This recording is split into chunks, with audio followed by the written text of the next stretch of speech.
So in this lecture, I'm going to be explaining another approach for a contrastive network, which is based on unsupervised learning, and we use cluster assignments. Because the number of points are too much, we try to use clusters as a robust way of dealing with these points. So I'm going to focus on this article and unsupervised image representations have significantly reduced the gap with supervised pre-training, notably with recent achievements of contrastive learning methods. These contrastive methods typically work online and rely on a large number of explicit pairwise feature comparisons, which is computationally challenging. In this paper, we propose an online algorithm, which is called SWAP, that takes the advantage of contrastive methods without requiring to compute pairwise comparison. Specifically, a method simultaneously clusters the data while enforcing consistency between cluster assignments produced for different augmentations of the same image. Instead of comparing features directly as in contrastive learning, because there are many data points, many samples, some of them positive and negative, so it's intractable to compute all of these pairwise. But if we work in clusters instead of just data points, then it is more robust.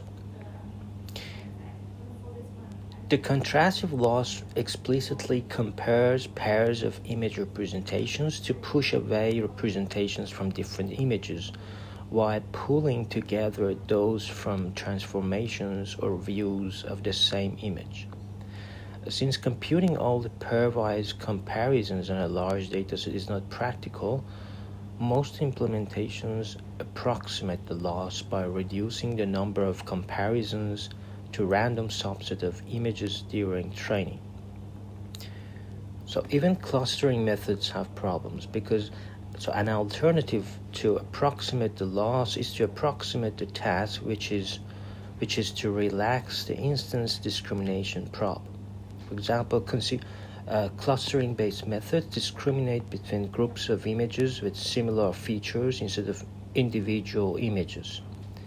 The objective in clustering is tractable, but does not scale well with the dataset as it requires a pass over entire dataset to form image codes, those cluster assignments that are used as target during training.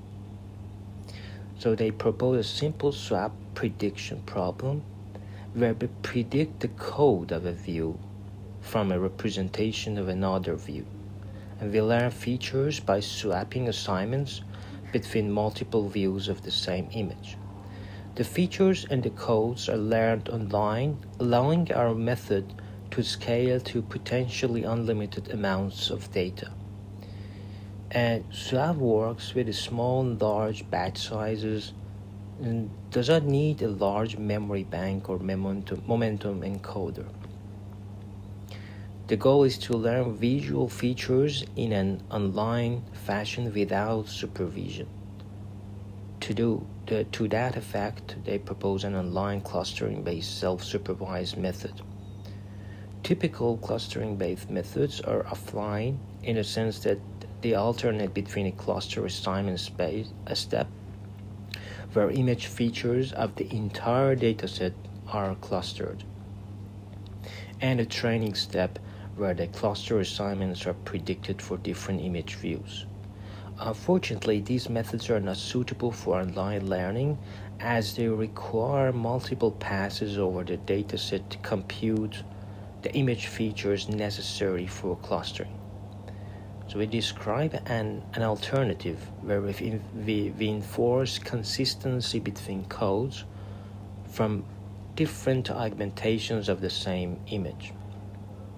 This solution is inspired by contrastive learning, contrastive instance learning, as we do not consider the codes as a target, but only enforce consistent mapping between views of the same image. Our method can be interpreted as a way of contrasting between multiple image views by comparing their cluster assignments instead of their features. So we compute a code from an augmented version of the image and predict this code from the other augmented version of the same image. So given two image features, ZT and ZS, they are just two image features because from two different augmentations of the same image. Now we compute the code, their codes. So Q sub T and Q sub S are their codes. By matching these from features to a set of K prototype, and so these are our prototypes, we then set up a swapped prediction problem. So the ZT with code of another sample, ZS with the code of another sample, of the other sample, because from one image we have two augmentation. We have two different views. One of them is T, the other one is S. So we give ZT with the represent and the code of the other image. Because we try to do to symmetrize this loss. So this loss measures the fit between the features and a code Q.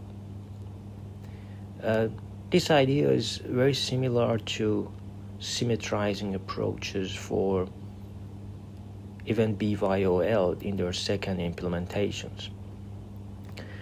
But of course they don't use clusters. BYOL doesn't use clusters. They don't use negative samples, and it has slight variations. It's different from this paradigm. So this is the contrastive instance learning that you're familiar with, but here we are just using prototypes. And this is an online approach in comparison to some of the papers that I'm gonna explain in different videos, that there are, for example, expectation maximization, but this one is purely online. So it's very fast, and each image is transformed into an augmented view by applying a transformation sample from the set. So Z and the code of another one, representation and the code of the other one. So this is a swap prediction problem. The loss function in this equation has two terms that set up the swapped prediction problem of predicting the code from the features, and Q sub S, this code from the other feature. So each term represents the cross-entropy loss between the code and the probability obtained by taking a softmax of the dot product of Z sub I and all prototypes in C, because we have K prototypes. And this is a prototype vector. And again, just like other algorithm, we use tau, which is a temperature parameter, and taking the loss overall images and pairs of data augmentation leads to this loss function for the swap prediction problem. And it's jointly minimized with respect to prototypes and the parameters of the image encoder used to produce the features. So the goal is to compute which code is efficient. We maximize over all possible codes, and we use edge to make it more robust because it's an entropy function. And we know the solution of this very easily, which is this one, which is the solution of this one. So once a continuous solution to problem 3 is obtained, a discrete code can be obtained by using a rounding procedure. Empirically, we found that discrete codes work well when computing codes in an offline manner on the full dataset. However, in the online setting, where we use only mini batches, using the discrete codes performs worse than using continuous codes. We thus preserve the soft code Q star instead of rounding it. And these soft codes are the solution of this problem, this optimization problem. Now these U and V are normalization vectors. And the normalization vectors are computed using a small number of matrix multiplication using iterative Singhorn-Knopp algorithm.